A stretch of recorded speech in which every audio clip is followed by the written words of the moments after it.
setengah cawan gula merah. Okey, campurkan dengan gula Melaka sikit Masak dengan setengah cawan air Okey, masukkan sehelai daun pandan Okey, masak sampai air gula ni tak ada ketul-ketul lagi Okey, sekarang Cik Okey padamkan api dan sejukkan air gula ni.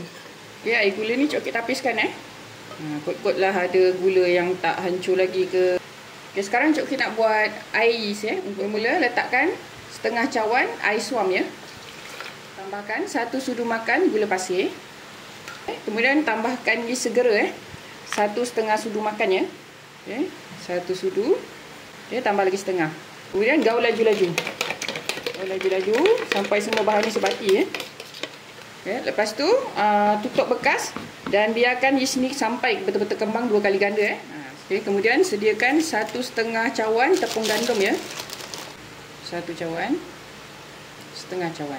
Okey, 1,5 cawan tepung gandum Okey, sekarang yeast dah kembang macam ni. Dia dah buih-buih kembang macam ni. Maksudnya dah boleh gunalah.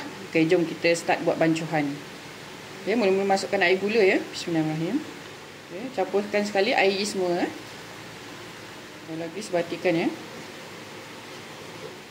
Okey, pastikan adunan ni dia jatuh bertali macam ni Kalau dia masih jatuh putus-putus, boleh tambahkan air sedikit demi sedikit sampai adunan tu dia jatuh laju macam ni.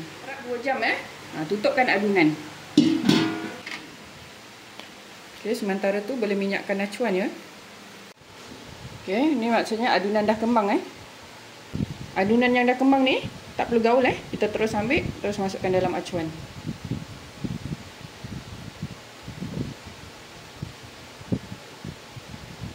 Okey, Cik Okey masukkan paras ni saja Alhamdulillah, acuan ni dapat 10 biji Cik Okey biarkan 1 minit, kemudian Cik Okey akan kukus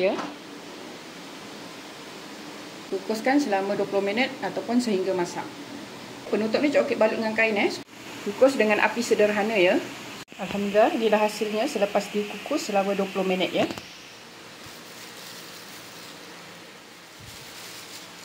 Ini hasilnya Alhamdulillah, inilah hasil sebelah dalam dia Sangat gebu dan lembut. Selamat mencuba.